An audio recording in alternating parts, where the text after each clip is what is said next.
You're listening to the Veterinary Innovation Podcast.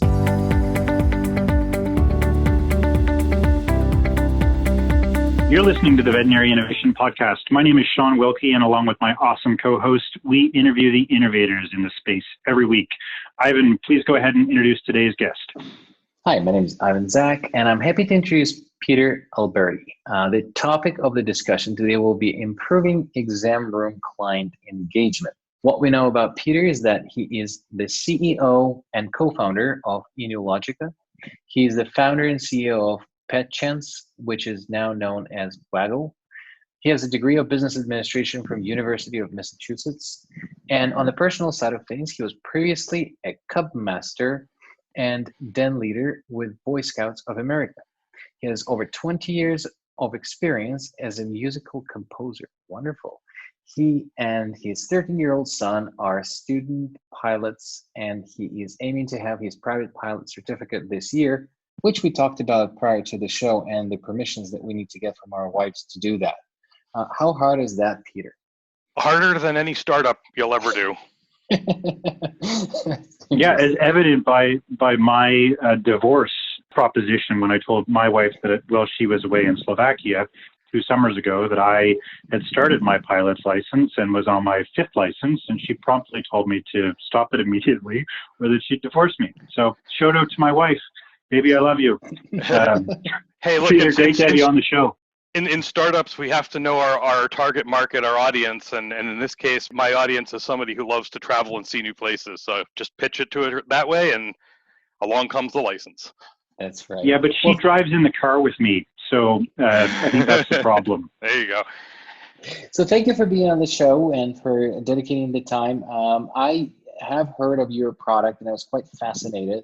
So I do want to talk about the exam room experience, but I know that PetChance has a history of helping animals in need. So can you tell us a little more about PetChance? Absolutely. PetChance is a charity that I started back in 2012, and that was my entry into pet health and veterinary. Prior to that, I had a lot of startup experience, and I also have experience with the IBM Watson Commerce Group, so I understand personalization with consumers. But PetChance was my first opportunity to learn about this industry. The short version is I was listening to a radio show where pet owners were complaining that they couldn't afford their pet care. And so I thought, why not start a charity-oriented crowdfunding site where people could raise money for veterinary care when they could not afford it. And again, it's charity-based, and it paid the practices directly to avoid fraud and a few other features. And that went quite well. We were able to raise hundreds of thousands of dollars for hundreds of pets so they could get care that they weren't going to be able to get. Later, a few years later, when we started the company that is now Inulogica, we then rolled PetChance as a charity into the Waggle Foundation because they're basically doing the same thing that we were doing with PetChance, and they're very focused on it. So it's a great partnership to have. But if you'll indulge me, I mean, the charity is where I learned about the business, and I heard what I call the conversation at both ends of the exam room table. So I heard what we know well in the veterinary industry is that, a veterinarian has 20 minutes a year roughly with a pet to make it healthy, which is not enough time. And in that 20 minutes, there's a lot of distraction from pet owners who are, influenced by Dr. Google or consumerism and so forth. So we know that the challenge for veterinarians, but I also learned through PetChance the plight of the pet owner.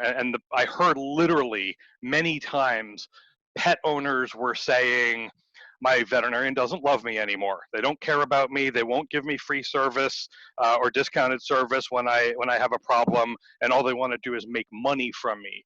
So the charity really enlightened me to what was happening in the transformation of the veterinary industry and the challenges. And I said, being an entrepreneur, I can solve that problem. So that's how we started the company that is now known as Inulogica. I really want to change the behaviors and attitudes of pet owners and help them understand the value of veterinary services. That's great. And I like when you said that veterinarians have only 20 minutes to improve the healthcare. I think we have only 20 minutes to sell stuff. And hopefully through that sale, will be able to improve the health of the pet. And that's, that's the challenge, because among the recommendations on the healthcare, you also need to make sure that you included all the products, that everything is up to date.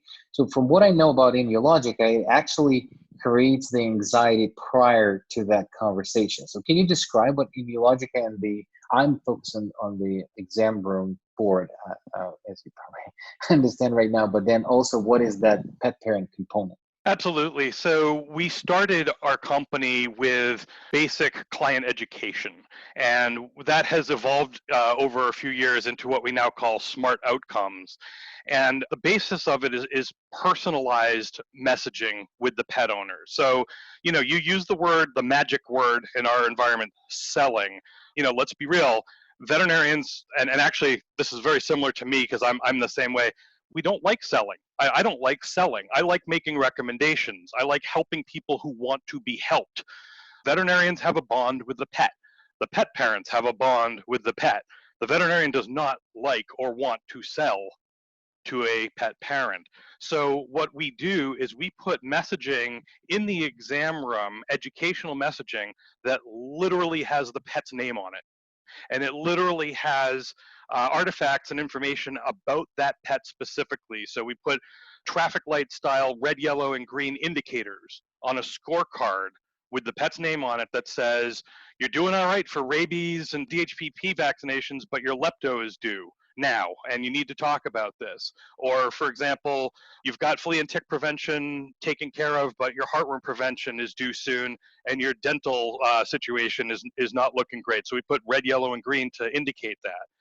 And by doing this, we're causing the pet owners to ask questions that they weren't asking before, and we are causing conversations to happen that weren't happening previously.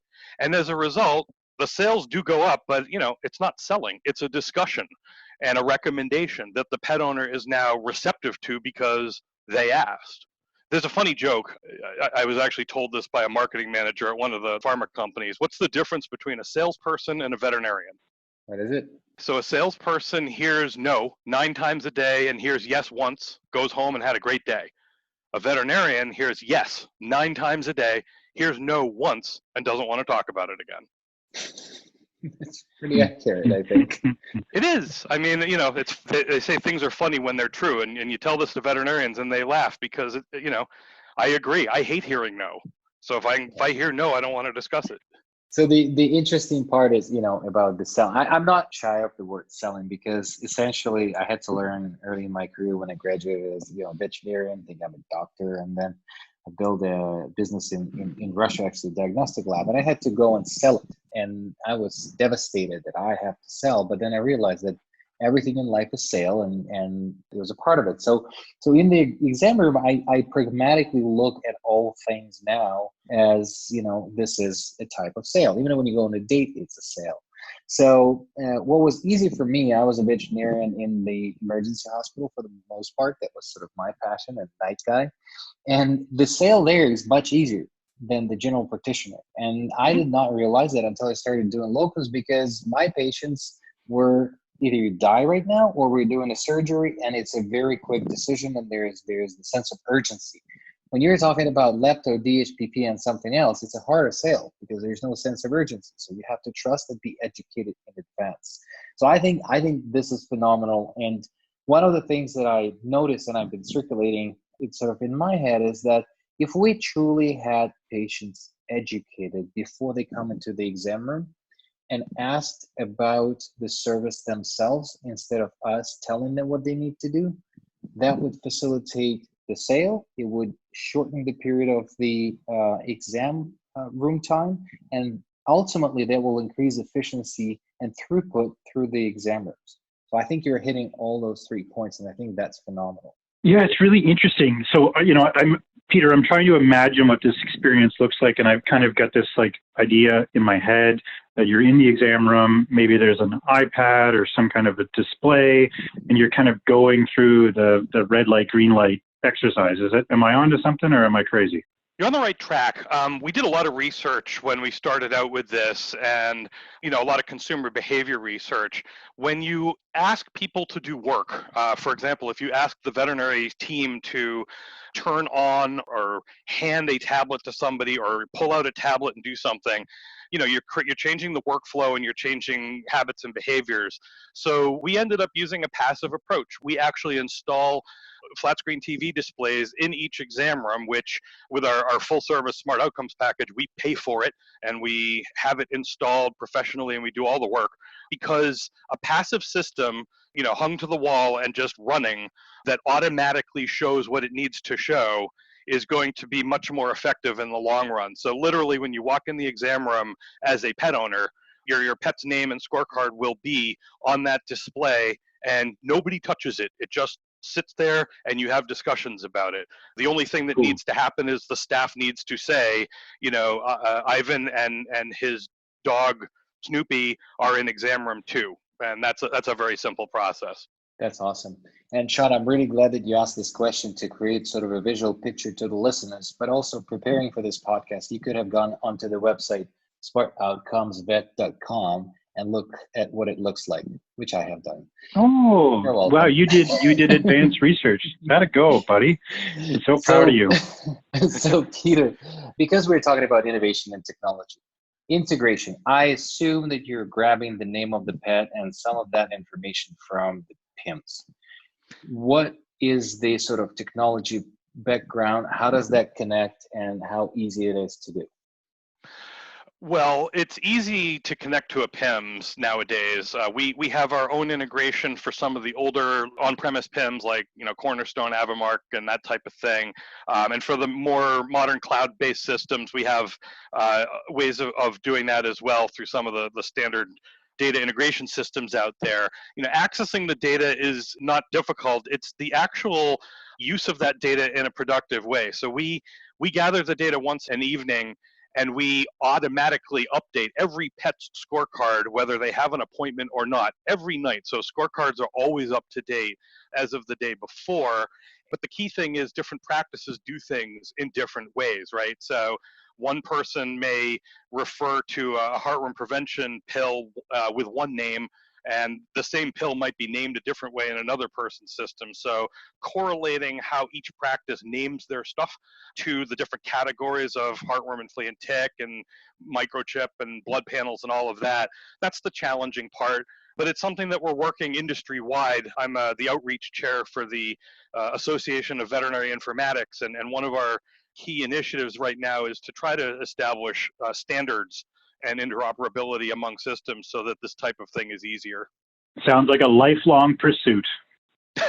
I'm sure, but this discussion is about innovation, and I think that there's both a challenge and an opportunity here, right? So as an industry, I feel that the lack of standards in veterinary data systems is inhibiting right now. It's actually stifling innovation in some ways, and companies like mine who, are grassroots and are trying to solve an important mission-driven problem get limited by those types of issues. But the opportunity is that as an industry and as innovators in the industry, we can come together and decide together what is the best way to sort of have a rising tide raising all ships, and so that all of us can help support the veterinarians, because the veterinarians need help. They're doctors. They're there to practice medicine. They're not there to create scorecards and deal with consumer behavior issues. Yeah, it's so true. And it's a topic that my friend is passionate about. So I'm just going to let him jump in. Well, the whole data standardization and normalization is huge. And, we're just tapping into how we're going to use the data in the vet medicine. In the recent meetings, I think there's a pretty big disconnect between what veterinarians understand about the data, its usage, privacy, security, and things like that, and then the innovators that are trying to do things with the data. There's a bit of a knowledge gap, I think. But it's really interesting to me about the normalization that you're talking about, and maybe a couple more words on the informatics group that you just mentioned, because I keep hearing about it, and I knew that I think he's past president, Jonathan Lasgarden, or he's still a president of it. He actually is the past president now, and we have a new president. But yeah, AVI, as it's called, the Association of Veterinary Informatics. Our biggest challenge right now is to get people to know what informatics means, right? So informatics is a scary sounding word that just literally means storing, accessing, and data and putting it to productive, controlled use. It's really not that complicated. Veterinarians are doing informatics every day and they don't realize it. But AVI has a mission. It's 100% volunteer. It doesn't build products. It doesn't sell anything. The goal is to rally the entire industry to adopt whatever standards are needed and to help further the use of data productively in the industry. So that can be both from the clinical side and from the business side. AVI has historically focused on the clinical side. So it's been around for 25, 30 years as an academic and research organization, and really only in the last 3 or 4 or 5 years did it open up to clinics and industry suppliers and everybody else. And now we want everybody to participate in this community. So it's growing. Peter, this has been a fascinating conversation, super fun, really great to get to know you, and we're out of time. So with that, we've got a couple questions I want to run through. It's our standard kind of wrap-up questions. First one is, you're a multi-time founder, an entrepreneurial guy, and you've found yourself in the vet space. What's something that's inspired you, whether it's a TED Talk, a book, some YouTube video, something that you think is worth checking out for our listeners to dig into? Well, I'll tell you, there are two things. So there is a book that it's not a new book. I'm not a big fan of business books. I think a lot of them tend to be a bit fly-by-night and a fad. But I think that the book Good to Great has sat with me for a long time. The notion of getting the right people on the bus and the wrong people off the bus and some of the other just basic fundamentals in there are enduring, and they will help anybody starting a business and doing innovation to really focus on some core things that will keep the business sustainable. There is also a TED Talk which is basically Start with Why.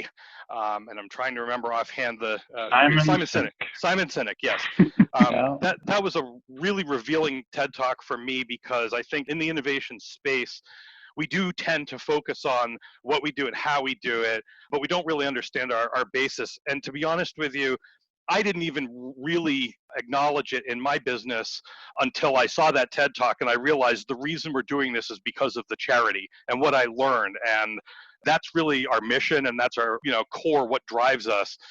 And that's the why. That's actually what we tell practices now. It's not so much about the exam room TV, because the exam room TV is just a technology or a tool that will change over time. But what will never change is we want to help veterinarians by, improving the bond with the pet owner and that type of thing. So, yep. Well, From Good to Great is one of the favorite books by John Ayers, the ex-CEO of IDEX, and I really appreciated him recommending it to the entire organization. And it's funny, we had this conversation prior we hit recording today on this episode, and Peter had a relevant question: why are we doing this podcast? So I think that's something maybe, Shawn, that we should review and understand ourselves why, starting with that. Yeah, it's funny. I mean, the why I think from both of our perspectives, Ivan, is we enjoy it. We enjoy hearing from the listeners. We enjoy having these conversations, but I think we can dig into it a little bit more, because Peter's first question was, what's your business model? And what was our answer, Ivan? We don't fucking know. We don't know why we're doing it, other than we're having fun. Peter, last question. We like to keep this thing going. We'd love to talk to people like you. It's interesting, your TED Talk recommendation and your book. Me and Ivan were both shaking our heads like, okay, that's stuff that we like. So we're amongst friends, but we're looking for another one. We're looking to interview other innovators in this space. Do you have a recommendation? Yeah, I think one of our board members, Carrie Marshall, is somebody that I have admired from day one. I met her through AVI. I've seen her talk at the conferences, and now that she's involved with us, we've had numerous discussions about innovation in the industry, and particularly in the digital transformation side, but even in general, what the needs of the industry are. So she's such a strategic thinker, but also so pragmatic in what's possible and what needs to be done. I definitely am inspired by her often and would recommend that she should be part of your podcast. Thank you so much for listening to the Veterinary Innovation Podcast. If you want to hear about our new episodes, please follow us on any social media channel. Also, you can check out our website at veterinaryinnovationpodcast.com. See you next week.